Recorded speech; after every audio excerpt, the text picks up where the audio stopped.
Hi, friends. It's your girl Harpo. I'm keeping the intro to this episode short and sweet because the real magic is in the actual episode. This episode is titled Searching for You, and it was an honor to host Asad Khan, aka Khanvict. Not only is Searching for You the title of one of his tracks from his EP Kahani, it's also a description of perhaps what all of us are doing, searching for ourselves and looking to find all that we truly are. In this episode, I get to show you all a side of Asad that you might not have been acquainted with before. You all know that the premise of BGG is for me to show my own journey back home to myself. In this episode, we get to hear about Asad's journey back home to himself. We talk about healing our wounds, hurting ourselves and others in the process, and the deep search for acceptance. Most of all, we talk about who Asad really is. And I gotta say, I mean this with my whole heart. This is one of my favorite episodes, if not the most favorite episode of both season one and season two combined. And I can't wait for you to hear why. Growing up, my mom used to listen to Mehdi Hassan a lot, and I would be sitting in the back seat of the car thinking, what is this slow music that's always playing? Why don't we ever listen to something a little bit more hype and happening? And now this is all I listen to. And I make Mm, electronic dance music, and I listen to Mehdi Hassan all the damn time in my downtime. right. Yeah, so I think that's the one thing that is so shocking to me, like, in terms of getting to know you, that's the wildest thing because the outside perception is like, yeah, he makes electronic music, but then when you actually get to know Asad listens to Mehdi Hassan, Nusrat Ali Khan, and all these kinds of like beautiful songs about not romantic love, but like love for the world, love for God, and all just this idea of love. Every time I hear Rafta Rafta by Mehdi Hassan, I think about you because I'm like, this is a song by Mehdi Hassan, and this is what Asad listens to. And it's just so beautiful that even though maybe not explicitly, but all those influences have found their way into who you are as a person and probably the music you make. yeah, I think just the deepening of my relationship with my roots in general has been a big theme for me for the last few years. And music is a part of that, like really diving deep into the music that I grew up listening to as a child. Because I think, like, Jay-Z had this interview with Letterman in which he says you either grow up in a family of instrumentalists, so like, everybody in the family plays an instrument and you grow up playing instruments, or you just grew up in a family that listens to great music. And I feel like Hmm. I had the advantage of being the latter. And while I didn't, grow up playing any instruments, I grew up listening to some amazing music. And my mother gets all the credit for that because she has really good taste. And I Hmm. think through osmosis, like, even though you're just a child and you don't really know what's going on, you don't know what the rag is, and you don't know what the scales are, and the amazing strength of his vocals, you're taking those riffs in, you're taking that style of music in, and naturally, then when you try to create music, the vessel of your art that has been shaped through, the grooves of that earlier music automatically ensures that it starts to come out in what you create. Hmm. So I think just tapping into that and connecting with that has allowed me to let that roll out a bit smoother. And I had the same experience where a lot of music was always played in my house, and it was a lot of older Bollywood music, Hindi music. I would say I wouldn't say Bollywood as much, but older Hindi music. And my dad used Right. to also listen to um, a lot of Nusrat, and he's been saying this one name, Murtab Ali or something like that. He's been Okay. saying that name a lot. And so for me, music is always playing. We always have the radio on, we have the TV on, or if I'm alone in any space, there's always music playing. And I love music. I love, how my body wants to automatically move to it. But I always felt like because I don't actually create music, or Right. because I can't sing. I mean, I think I can sing. People around me think I can't sing.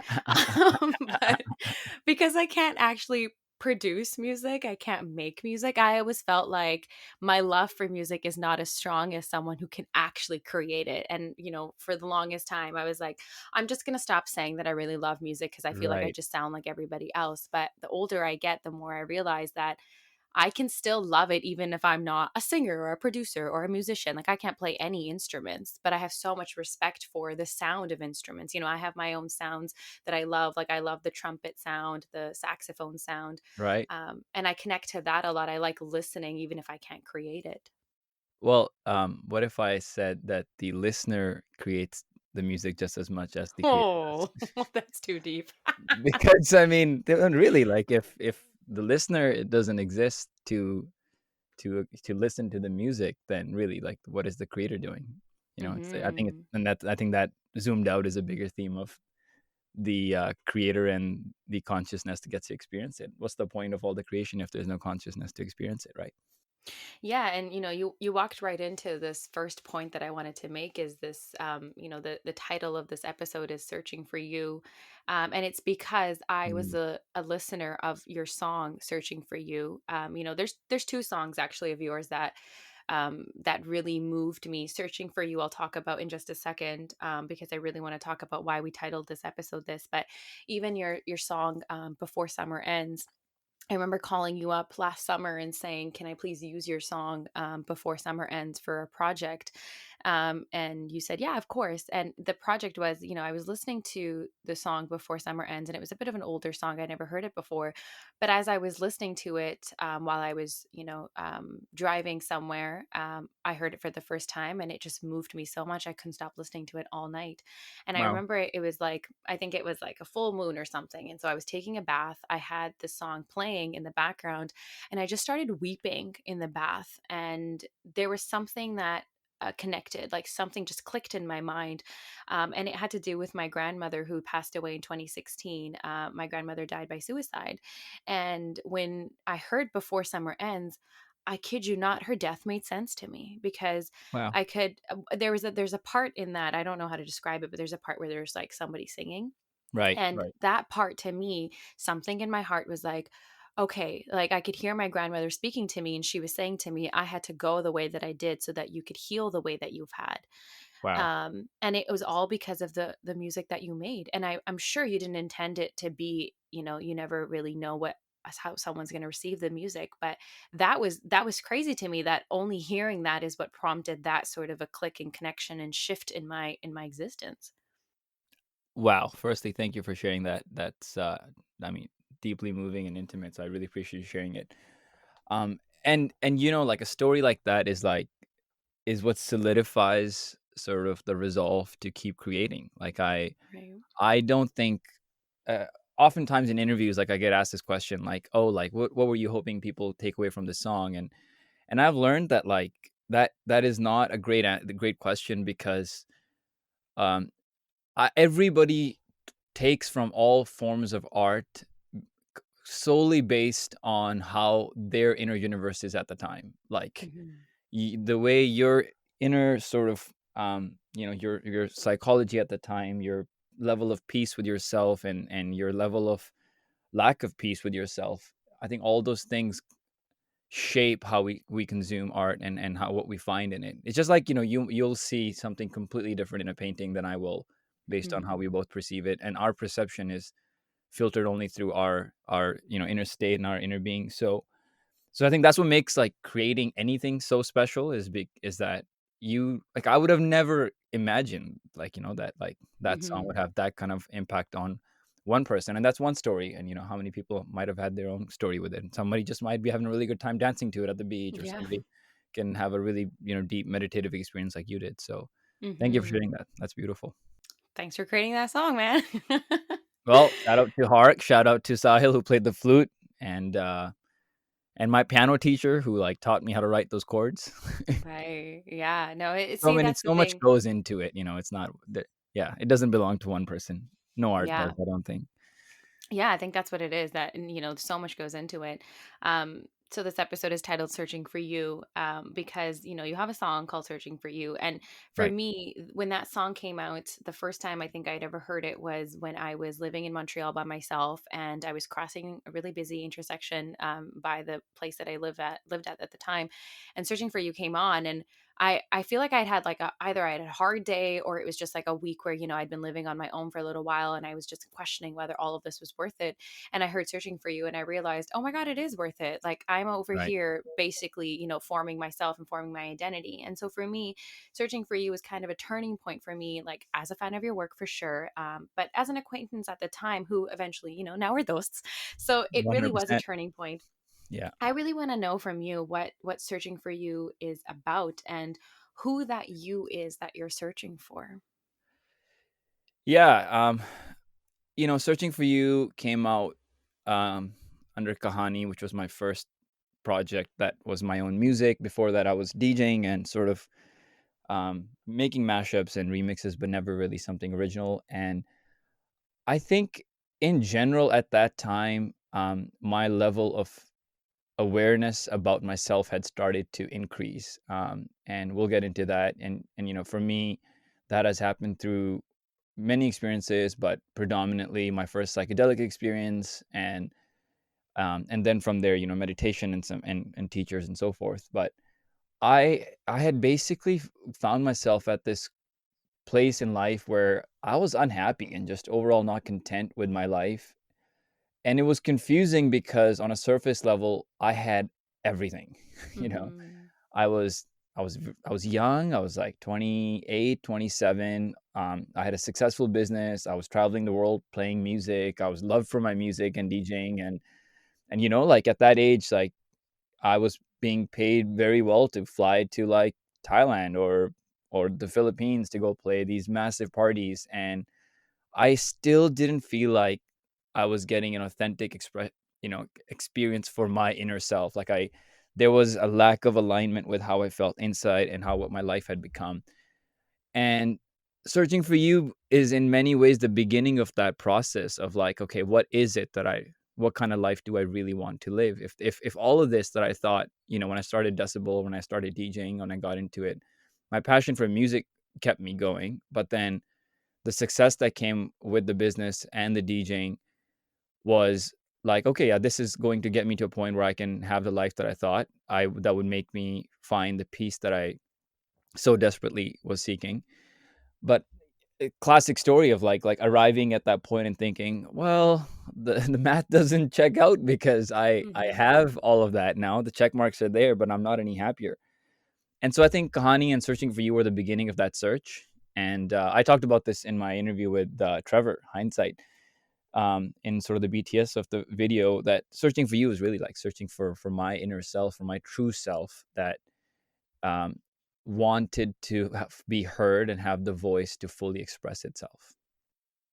That interview is actually what did it for me. I mean, I feel like, yes, Right. I'd had my own interpretations of the song, but when I watched that interview and I heard your experiences growing up, as a new immigrant in Canada, and what the entire video meant to you, and why you chose those places in the video, like why you chose that haircut salon, and those kinds of Right, things. right, right. I think that video is what solidified it for me, and that video made me follow you on Instagram, because I Yeah. was like, okay, you're so right. On the outside looking in, it was like so many people sat there and wished that they were you. So many people sat there and wished that they had what you had. And to think that, that person wasn't even happy in what they had, that was huge for me. That was such a shift, because you always think, you always look to someone who has more than you. And, I think when you say Searching for You, even initially when I heard the song, I was like, searching for you, like, ooh, who is Asad searching for? Is it Right, a woman? Is it like blah blah blah? right. And I just recently was thinking to myself one day, I said, love songs hit so much different when the you is not someone else and it's you. Like the Yes, you is you, yes, yes, yes. right? Because when you Especially if start you to, sorry to cut you off, especially Kawali. Like if you listen to Kawali and you realize that it is not being sung to a, I mean, it could be to, you can have that kind of divine love with your partner, but Mhm. the kind of divine love that it is singing to is it's much bigger than just like a romantic love. Yeah, and I think that's also why I never really understood the power of, really, amazing iconic writers like Rumi. Like I could never understand what they were talking about. And I would often even run away from, that kind of literature, or that kind of, that kind of beautiful art, Right. and there was this book that I had, and it was Love Poems for God, I think it was called. I actually got you a copy of it, I remember, Yes. Yes. which your sister took from you because I know she posted it on Instagram, and I said, "Hey, I got that for Asad." I Sweatshirt, said, sweatshirts, and hoodies, and long sleeve shirts, and books are not off. They cannot be saved from Amna. Amna will come to my place. She knows the password to my house. My code comes in, and I'll be like, "Hey, I haven't seen that great hoodie I had, or that one book I used to want to read every now and then." And all of a yeah. sudden, it's in Amna's room upstairs. So, yeah. Yeah, so Amna posted on Instagram. I said, "Amna, turn to the first page, like the first flap of the book and read it." And I said, "Whose name is at the bottom?" And it was mine. It was so funny, but yeah, even books like that I could never really resonate with because I Right. was always searching for that to be about somebody else. And when I started to see it as myself, and even this like, maybe if you don't believe in God, if you believe in, an energy or spirit or source, Right. that's what I started to see it as. And that's when it all clicked to me. And I was like, this is beautiful. This is what it means. Yeah. Right. 100%. So I mentioned Rumi. And one thing I feel like I've picked up about you in general is that you love quotes. Like you love to live your life through quotes. And I was like, how funny would it be if I structured an entire episode of just quotes and asked, us to interpret all those quotes? Right. Um, but one quote that I've heard you talk about often and say often is the wound is where the light enters, and that's a Rumi quote. And I Yeah. think you've been very vocal, at least in the last year, about how you're working on your own wounds and allowing the light to kind of come in through those wounds, whether it's by going to therapy or just living a more present, balanced life. Right. um, I think this is so important to ask, because it's enough that we can, see people doing the work. But I really want to know why you've chosen to sit with those wounds instead of running from them, which, a lot of people do. It takes them a really long time of running until they actually stop running. And then they start to sit with them. What made you think, enough, I'm going to heal? Yeah. Well, let's go back a bit and talk about the quotes. I'm just really big on remembering something that gives me a moment, like Hmm. when the bells go off, like, oh, I said you have something to learn from this. Like isme kuch isme ek sabak hai, like that's gonna help you. I said, like, pay attention. Hmm. And I think I found a lot of that in Rumi, of course, like the like most of the world has who has given him the time. And yeah, I think pain is communication, right? Pain is how our body and our mind communicates with ourselves. Hmm. If you are hurting, your toe is hurting. That's your body letting you know that something is wrong. Like or if you're putting your hand on a hot stove and it's gonna start burning and it's gonna hurt you. The pain is communicating. You take the hand off. Stop doing the thing that's causing you hurt. And I think emotional pain and mental pain and mental health issues are your mind's way of communicating that something needs to change, like your mind's way of communicating to you that whatever you have created as your current life, your current narrative, is not in alignment with your true self. It's not in alignment with what your heart, what your deepest self really truly desires. And so there is that lack of alignment creates pain. And the wound is where the light enters, is that it is only when you allow that pain to really really express itself. Because like you said, the running thing, I did that for a long time. I ran from, the uneasiness that I was feeling and tried to suppress that through just overworking myself or just attaching my success to the success of my business. Like if Decibel succeeds, I'm happy, I'm successful. If I am, the best DJ in town, or if I'm the best DJ in BC, or if I'm the most sought after DJ in North America in the, in the Indian wedding market, then I will find that peace. And each time I check one of those things off and I got there, I realized I'm no happier. Like, we talked about this earlier. So I think eventually you don't have a choice but to sit down. Either you do it at some point consciously because you've had great teachers and you've had great mentors from a young age, or eventually it just gets bad enough that you have no choice but to pay attention.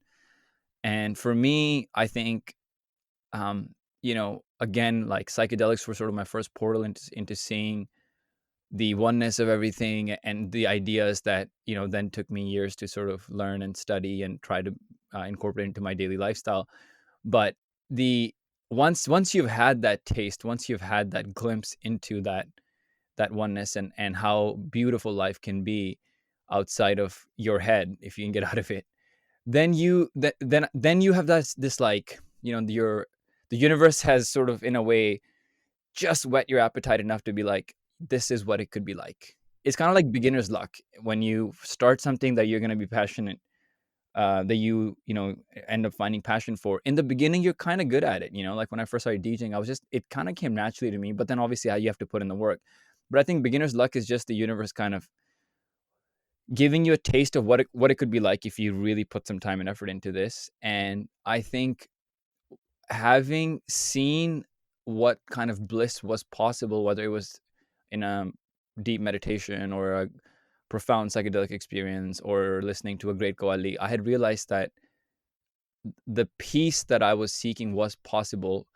And the more now, ignorance is bliss. Up until I didn't know that, I was just accepting life for what it was. The pain was, this is just how it is. But once I had sort of tasted that, I knew that this pain is now telling me that things need to change. Mm-hmm. And I think the pain becomes a catalyst for you to do the work on yourself, to grow. And pain is your body and your mind's way of communicating to you that something needs to change.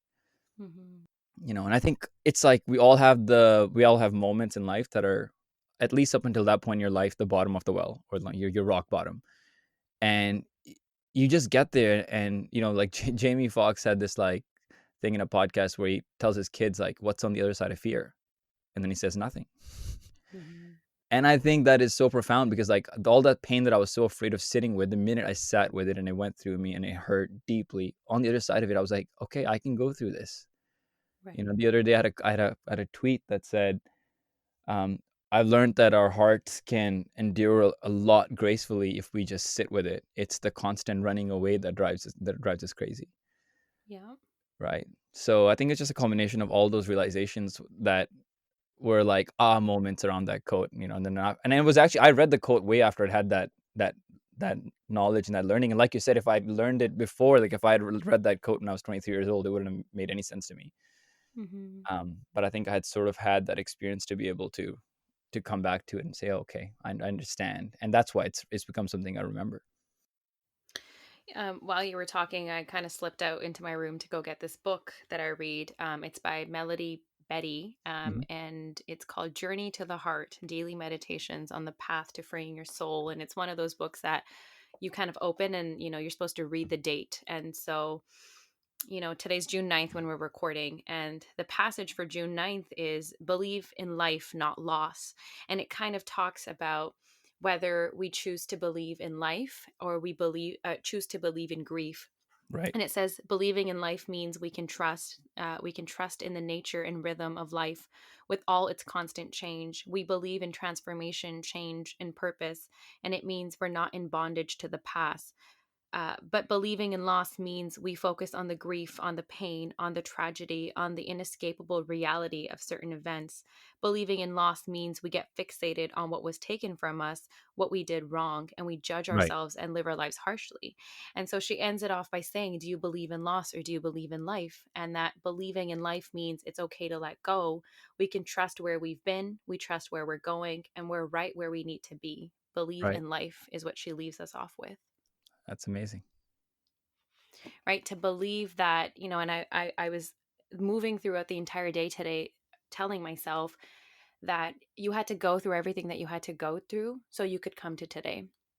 And perhaps Absolutely. if, right, and perhaps if you hadn't gone through all that pain, you wouldn't be here. And while you were talking, I just remembered this one day where, I was out and I came home and I went straight into the shower, and I think I cried the deepest cry of my life, and just like from the deepest parts of myself, not out of pain, not out of sadness, but out of gratitude for the pain that I've gone through, and gratitude for myself to sit with it, because I was like, oh my God, if this is what healing feels like, I want to do it all the time, Right. regardless Right. of how Right. hard it is. A good cry Because feels really good. Like, it how really light did does. you feel after? So light. And Yeah. but I was just in so much awe that, everything had happened exactly how it was meant to be. It was so divinely orchestrated, but that all the hard stuff, like you're saying, pain is hard to go through, but the only way to it is through it. And I think Right. that cry came from that, you know? Yeah. 100%. And I think like I should preface this whole conversation with the fact that anything I'm sharing is not my knowledge. I'm an avid listener and reader, and I've collected lessons. And I actually don't think knowledge belongs to anybody, because the people who wrote Hmm. the book also were, the universe sort of has a way of passing on the learnings and the vessels through vessels of whether it's books or people and so forth. So none of this is my own knowledge. It's just stuff I have learned. But yeah, 100%. Now, especially, I am really grateful for all my tough times, because I think the tough times, the painful times, they are the prerequisite, you know, to wanting to grow. And it's in like a sports way. I tell the guys at Decibel this all the time. Like, a lot of times, if you make a bunch of mistakes but you end up winning the game, nobody talks about it. Right. But if you make the same mistakes and you lose the game, then in the locker room after, you talk about all of it. Like, we could have done this better. We could have done that better. We could have pushed a little harder over here.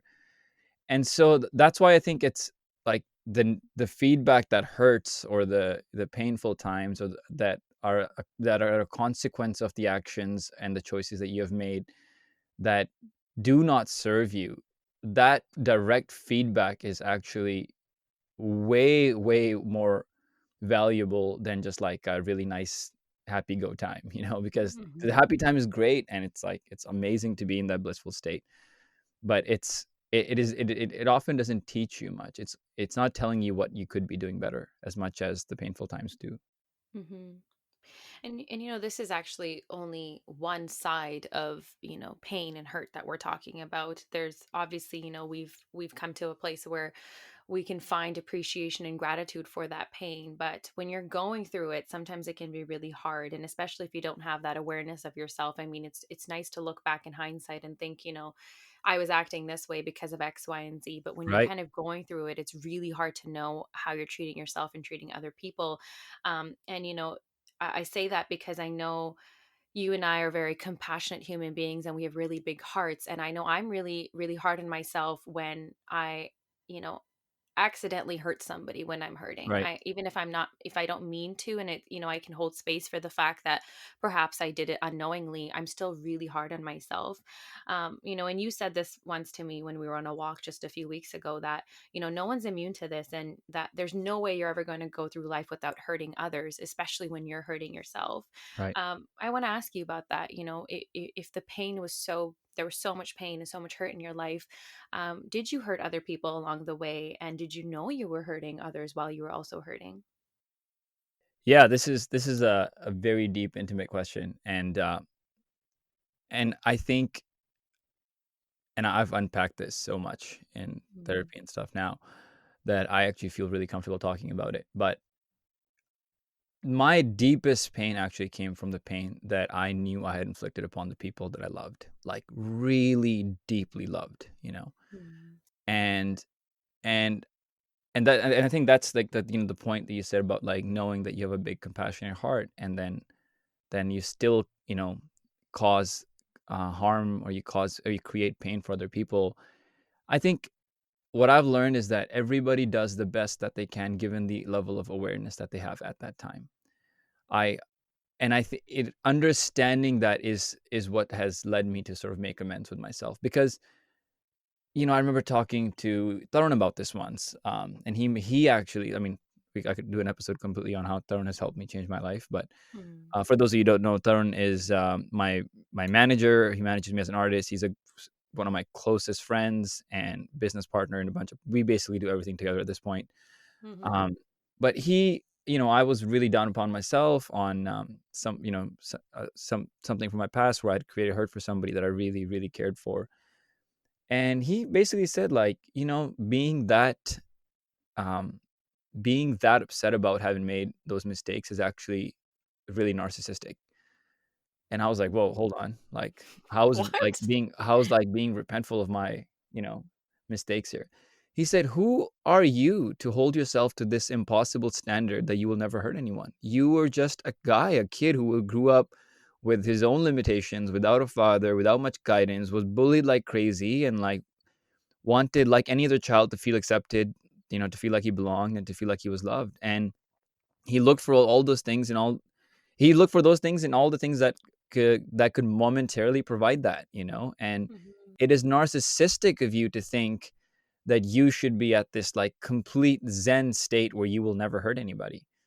Like you are going, what you should be actually paying attention to is like how deeply it hurts you to have created hurt for another human being, and that should tell you more about the contents of your character and your heart.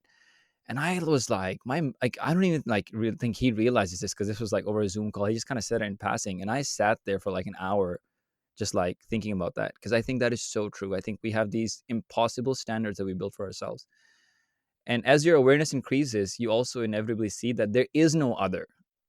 There, when you hurt another person, you hurt yourself. You hurt yourself, and they carry it in different forms. Or you carry it in forms of guilt and so on. And I think from there, I have learned that the best thing you can do for the world, the best gift any human being can give, in my opinion, to the universe, is working on their own awareness.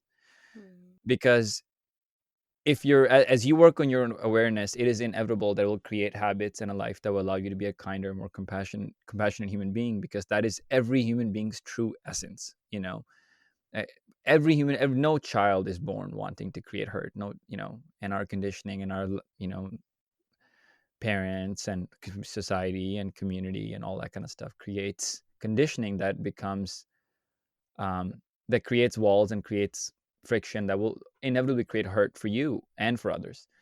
But the best gift you can do yourself is to do the work of working on your awareness, because only when you do that can you get to that point of having compassion for everybody.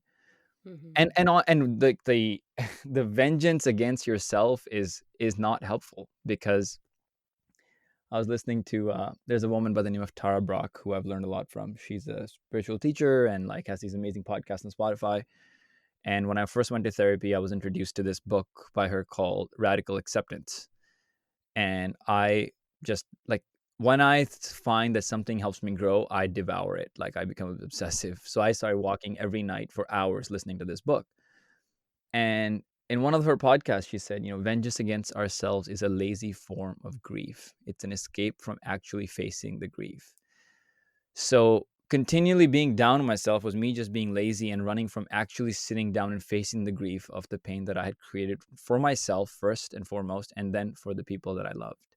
Mhm. And self-forgiveness is the prerequisite for continued evolution. So since then, and this was probably the hardest part of the process, and I don't think I'm there, and I don't think anybody ever really gets 100% of the way there. It's just about improving every day that you can. But I have made a lot of peace with that and forgiven myself in a really, really deep way, um, and done my best to make amends wherever it was possible, and reached out to people and communicated that to them and so forth. Mhm. Yeah. Yeah, I love that you mentioned forgiveness. There was a book that I read, and it was Ho'oponopono. It's like this Hawaiian practice of self forgiveness, and what this entire premise is built on is this one sentence, and it says, "I'm sorry. I love you. You know what? I'm actually going to pull it up because I'm going to butcher it. It's all good. Ho'oponopono. And basically it's a Hawaiian principle, and what it says is, you can learn to forgive yourself, and you can, in forgiving yourself, you can start to release things that, have happened to you. And the saying is, I love you. I'm sorry, forgive me, thank you. And Right. so I started to say that to myself every time something would come up in my mind for hurt that I've caused to other people, or hurt that I caused to myself whenever I allowed someone to do something to me or say something to me that, went against my boundaries or Right. was hurtful, right? Right. And I think saying to myself, first and foremost, I love you, regardless of what you allowed to happen to you or you did to somebody else. I have a lot of love for you. And I'm sorry that I put you through that, or I'm sorry that I allowed myself to put other people through that. And I forgive me for all the hurt that I've caused because of exactly what you said. I was operating under a very limited awareness of myself and other people. And Yeah. thank you, because you've given me a chance to learn more about myself, learn more about somebody else, and also to come to a place where I've actually been even forced to forgive myself and forgive Right. somebody else. Right. And I think forgiving yourself for that is huge, because if you don't forgive yourself, you might hold on to that resentment for the rest of your life, and nothing happens with that energy. It just stays stagnant in your body. It doesn't go anywhere. And it takes so much courage to forgive yourself, let alone anybody else. I think it takes the most courage to forgive yourself for all the hurt that you caused yourself while you were causing hurt around everybody else too. Yeah, and hurt unaware people hurt others. Somebody who's going and starting a war isn't an aware, compassionate human being. It's a very ego-driven human who hasn't had the chance or the fortune of finding a portal into their own kind heart. Because Mm-hmm. there's another guy, what's his name? Edgar Tolle has this amazing quote that he says, "You do not become good by trying to be good, but finding the Mm-hmm. goodness that's already within you and allowing it to come to the forefront." Which is, again, like Rumi has a similar quote that you don't have to find your way to love. You have to just remove the barriers that you've built, um, between you and love. I'm butchering the quote, but the idea is the Mm-hmm. same. So learning that I have made love of myself very deep. I deeply now believe that I'm a good, kind-hearted human being, because when I stack up the times that I have made decisions to help others, or to give in any way I can, or to contribute in a positive way to someone's life, that list is monumental compared to the list where I have created harm for others in my own Mm-hmm. ignorance and in my own lack of awareness. So I think it's once you make love of yourself perfect and you say, I accept you, Asad, and I say this to myself in meditation every morning. I'll say my gratitude, and I say thank you to myself, like, thanks for committing to this. I'm proud of you, Asad. You're like, I talk to myself in that tone now. Before, there used to be this constant tape recorder on loop in my head that's just telling me how I've fallen short, or how I've like let people down, or how I've made these mistakes and so forth. And that doesn't serve anybody. You just become a sad, miserable human being who's difficult to be around, or you're not contributing to society in a positive way, because it takes real effort and courage to face the mistakes you've made, and then even deeper effort and courage to forgive yourself from there. Mm-hmm. You use the word accept a lot, in a kind of talking about all of this Right. just now. And I think that's all it really is that we're doing. We're all on a journey for acceptance, accepting ourselves for who we are, or looking for acceptance within other people, looking to fit in. We're always, I think, journeying on this idea of acceptance. Right. Um, and I'm really curious, what has your journey of searching for acceptance from others been like? Extremely futile and useless. Yeah. You can't. I mean, that's the first light bulb that goes on, right? Like, you start looking for your acceptance in other people. There's 7 billion people who are all battling their own life, and trying to do what they're all doing, and there is no way that you will find that, and you shouldn't. I'm so passionately wired up about this topic, because, like, I think for a long time, and especially nowadays, we are taught to, like, seek that validation in others. Like, if others approve of the car you drive, if others approves of the size of your bank account, if others approve of what your body looks like, what your hair looks like, what how you treat people, what is your sex life like all of those things that you start looking for, like, does society think I'm a good person? Mm-hmm. um my thing on that is that it's a very useless way of trying to find verification. Like, your journey to find acceptance has to be acceptance from your own self. Your relationship with your deep inner self, your divine self, has to be so, so, so strong that that's the only validation you need.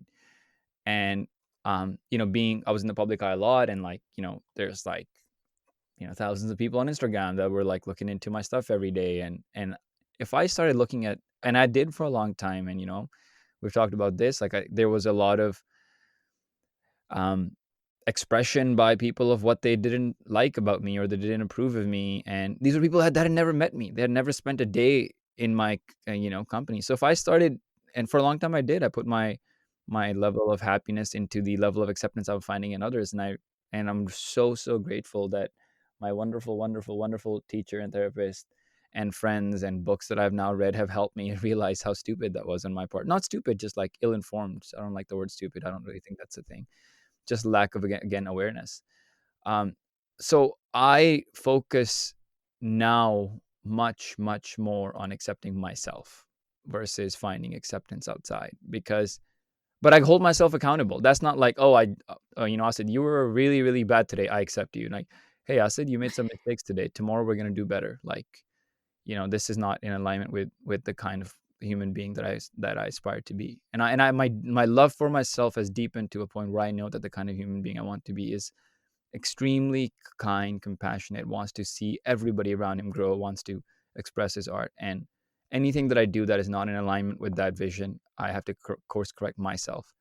But that correction and that appraise and that constructive feedback or criticism can only come from me. It cannot, I will not, unless, of course, there's exceptions to, like, if Tarun tells me something's going on, I'm going to listen because it's somebody really deeply cares for me and knows me, you know, or if you call me out on something, or my teachers call me out on something.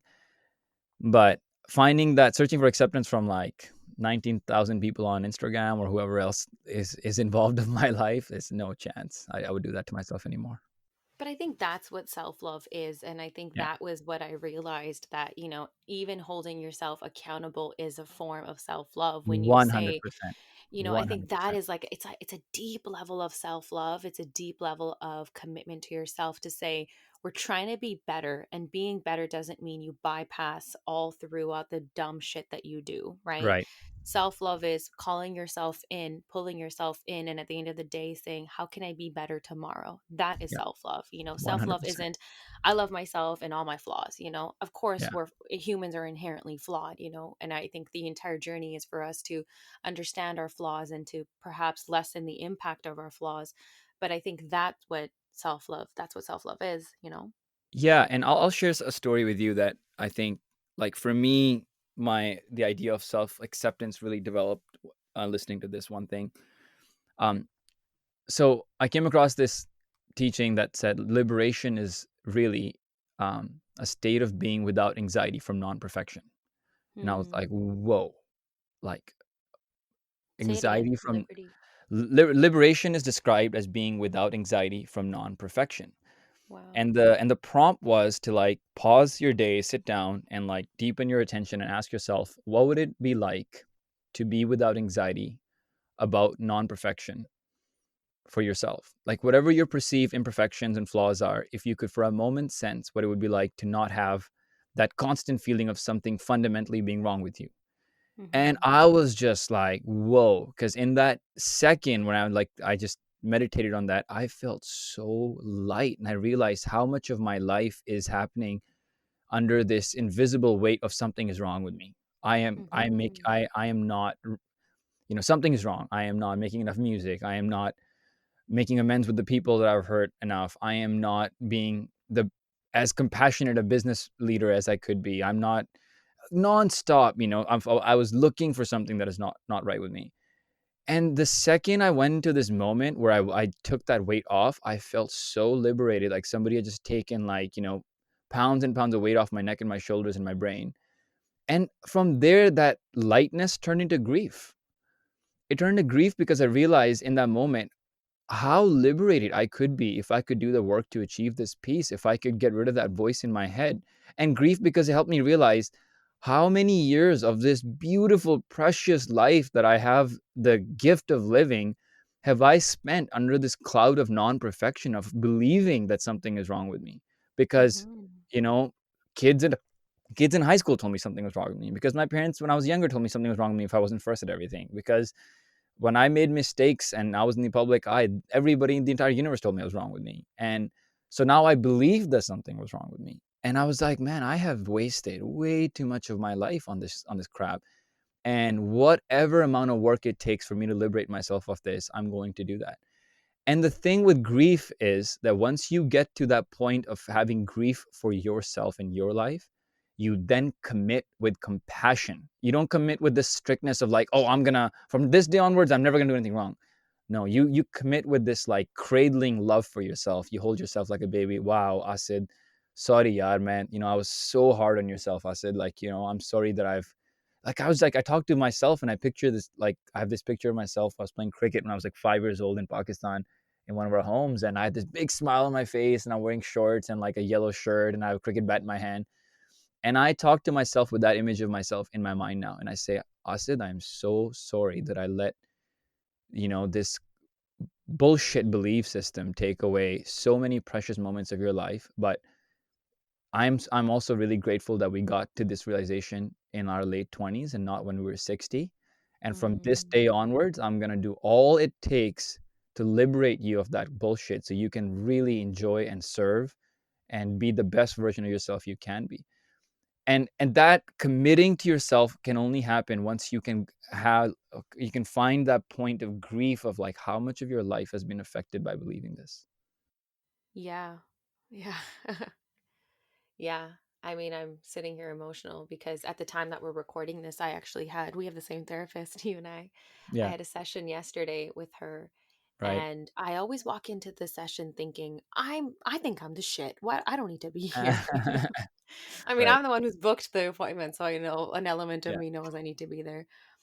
And I think that's where I was at, yesterday. And then, having left and not listening to you is like, I always think that I know it, I get it, I love myself, but not realizing how deep that lack of trust and acceptance of yourself runs. Like, I always think I'm too much for people. I always Mm, think, I'm not going to open up to friends. I'm not going to show myself to potential, partners.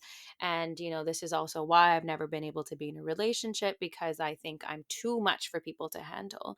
And right. I've wasted so many years of my life. I think on a surface level, I understand that that's detrimental. And no, I'm actually not too much. But at a deep level, I still feel like I am too much for anybody. And so what I do is I constantly make myself small in so many situations to counter that. Right. Um, but that liberation, even though it's so tempting and I want to reach out and grab it, I know my hand's out there. My hand, it's really just maybe at the fingertips, but something still pulls me back and doesn't allow me to fully grasp it. Right. And the thing is, but it's out there now. So now you've tasted it, and you're gonna do the work that it takes to get there because you know that that's worth it. Like if there's any work that is worth putting in beyond anything else I've done in life, I've had the fortune of having built a successful career as a musician before as an engineer and my business and everything. And I think I'm blessed with a great support system and everything.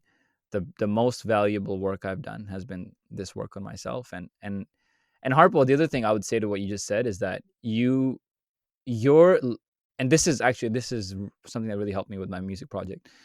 You you not allowing yourself to fully be expressed or seen is as much a disservice to you as it is to those that care about you and are in Hmm. your circle. Like because I want to see the whole Harpo. I want to feel and be able to experience the full expression of this beautiful form that lives through you.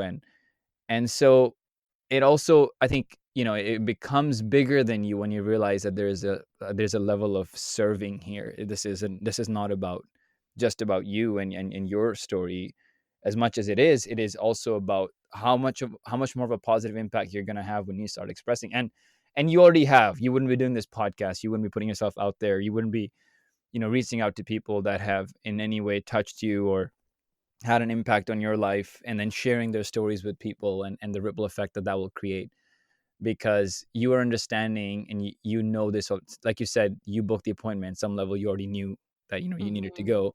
The same person, the same instinct, same intuition is guiding you to do this podcast, and guiding you to a point where you're starting to really fully express yourself. Like I the way you're opening up about the taboos of like what a woman's body can do in the South Asian culture and what it's allowed to do, and the idea around sex about in South Asian women, like those are all topics that need to be talked about. And I think you doing that Hmm. is a very, very deep message of self-love to yourself and expression. That's true. Actually, I never thought of it like that. That's very true. I'm proud of you. Oh, thank you. I'm proud of you. The last thing I want to ask you before we end off, not that I want this to end. I feel like you and I could talk for hours. And if if you're listening to this episode and you made it this far continuously, good on you, man. Good on you. The last thing I want to ask you, and answer this in any way that you want, but Right. I want to know, who is Asad? Because I think for the longest time, everybody has had, like we've already talked about, everyone has had their own perception, their own understanding of who you are. Who is Right. Asad, and is he different from Convict, or are they the same person? Right. I love that question. I've been getting that question more and more now, which is awesome.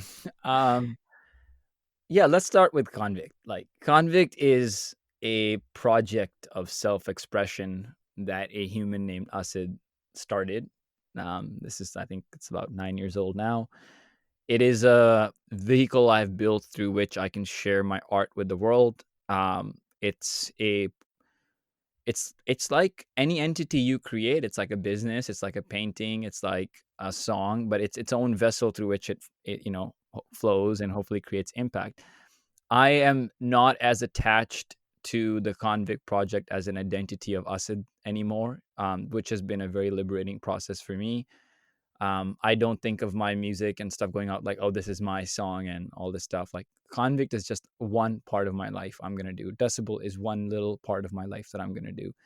And when I am in my 40s, maybe I will do something new. I want to pick up a new project. Like, Hindsight and I talk about this. Like, both of us have this like mindset of like, I want to pick up a new thing to build in every decade. And right now, it's Mhm. music, and Convict is a project through which I want to make electronic music that champions South Asian sounds and my Pakistani roots in music, and hopefully allows me to express it on global stages. So it is Convict is just that. It is a project that I deeply love, and it's a very passionate expression of art that I'm creating, but it's not the person. And Mm. Asad is the name my ego was given by my parents. It means lion, just like the rest of my identity. I think I read this beautiful thing. I think there's two ways when you see a human. Um, you look at them in two ways. The first is their form, which is their name, their body, their psychological makeup, etc. So that's one, and the second is their consciousness, and which is the same as yours. You and that human are connected through that one common denominator, which is consciousness. So Asad is just a guy who, like, he loves his family more than anything. He genuinely finds pleasure in helping anyone he can. He loves helping people have special moments. I mean, I've built a business around that. Mm. he he doesn't no longer puts a glass ceiling on his dreams. He just thinks whatever he wants to do, he can start chipping away at it, and then he has faith that the universe will bring whatever is good for him and keep whatever isn't away. I think he's a really kind guy who has learned a lot and grown a lot. I think he is a pretty funny guy in a dad joke kind of way. I think I am really proud of us because he learns from his mistakes. He makes mistakes, but he learns from them and really puts in the work to grow. And yeah, I think he's a very sensitive guy. He's got a lot of love and affection for the world. And despite how hard things ever get, he doesn't give up. He believes in the preciousness and the beauty of life. And so all of those things, I think, comprise to make the human Asad. And he's not in any way an example to aspire to be like, or perfection of any kind. He's a very broken system trying to figure itself out. But I am really proud of everything that he's done, and I've made my love for him perfect. I love all of that so much. Seriously, I love all of that so much. I think from, convict at Decibel to hippie Asad with plant babies and long hair, I think you've grown tremendously. And even though you're saying, by no means is this the ideal that you should strive for, I think a quote that I love, if we're gonna continue giving out quotes in this episode, is when you start shining your light, you automatically give an indication to others that it's safe for them to also shine their light. And I think that's really all it is, you being so authentically yourself and being so committed to yourself and your journey and this human experience for that consciousness, I think that is an indicator to anybody that's drawn to you that they're capable of also doing something similar, that it's okay for them to be authentically themselves as well.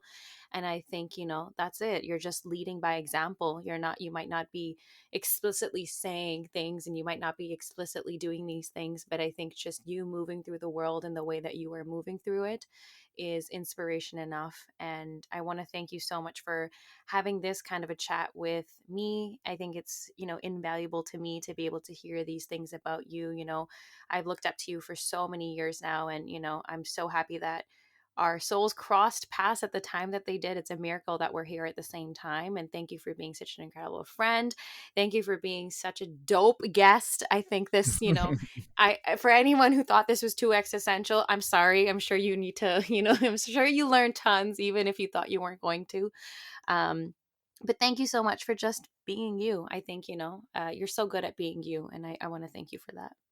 Thank you, Arpo. Like, I think all of those things equally apply to you. And thanks for this platform that you've built for people to share their stories. And I think a lot of young women in our community are going to be grateful that they came across your podcast. And this is just the beginning.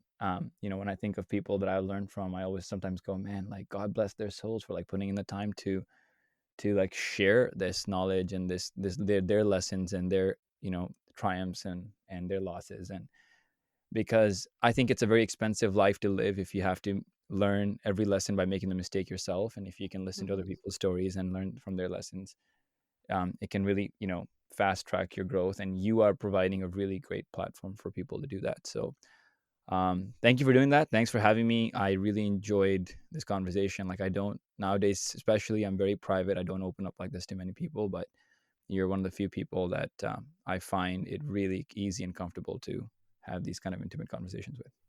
Oh, that means a lot to me. I really wanted to, do this conversation justice. I really wanted this to be done. I mean, before I was thinking it has to be done right, but I think that there's no right Right, way to do it, especially right. when there's energies like ours in the room. But I'm so grateful that we took out the time to have this conversation between ourselves, and like you said, for other people too. So if you felt particularly moved by this episode, I would love for you to tell me and Asad. I'll let you take the next 30 seconds to kind of talk about anything that you want to share, whether you want to plug the latest album, where people can find you, how people can reach you. Take the next 30 seconds to tell everybody. Oh, 30 seconds to tell everybody. Or a minute if you need a minute. I'll tell you guys a story. Actually, I'm a story guy. Dave Mann, who is one of my mentors, told me this really amazing Sufi story about the power of intent. So Mm. there is um, a father and son who live in a little hut somewhere by the Arabian Sea. And during the day, the father works on the farm outside the hut, and the son goes and just hangs out at the beach. And as the son spends more and more time there every day, he just goes there. He's like, pure soul, is a young guy. And over the time, the birds, the seagulls, basically become comfortable with his presence, and they start playing with him and coming and landing on his shoulders and resting with him and flapping their wings around him. And he's just sitting there in silence, enjoying this wonderful magic of the universe unfolding through all these birds and all the beautiful wind in front of the ocean. The father watches this from a distance and goes, wow, that's amazing. I want to know what that's like. So that night, when his son comes home, he says, son, I want to know what it's like to get that intimate with the seagulls. Will you please bring some back tomorrow? When you go to the beach tomorrow, will you bring a few home so then I can enjoy their presence? And the son says, yeah, sure, dad, I'll do that for you. He said, that's what my dad wants. That's what I'm going to do. The next day he goes to the same time, same spot, and sits down. And none of the birds come to him, because all that has shifted is his intent. Before, it was just a pure kid who wanted to just go sit there and enjoy the nature. And now he has an intent of wanting something from those same birds. And the universe pays attention to those subtleties. And so the none of the birds came when he went with the intent of bringing them back.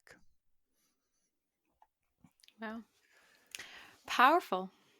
Yeah, great story. Dave Great drops story. wisdom all the time like that. So, oh yeah, if you have a person like that in your life, go spend time with them. I make an effort to go for a walk with Dave every week if I can, because I feel like I just become a sponge of knowledge around him. Yeah, I want to hang out with Dave Uncle. Haven't done that in a while. That would be Yeah. nice. Well, thank you, Asad. On that note, thank you so much for tuning in, everyone, if you did. And thanks, Asad. I hope you have a fantastic day. Thank you very much, Harpo. Thanks again for having me. I'm really stoked for whenever this comes out, and I look forward to sharing this.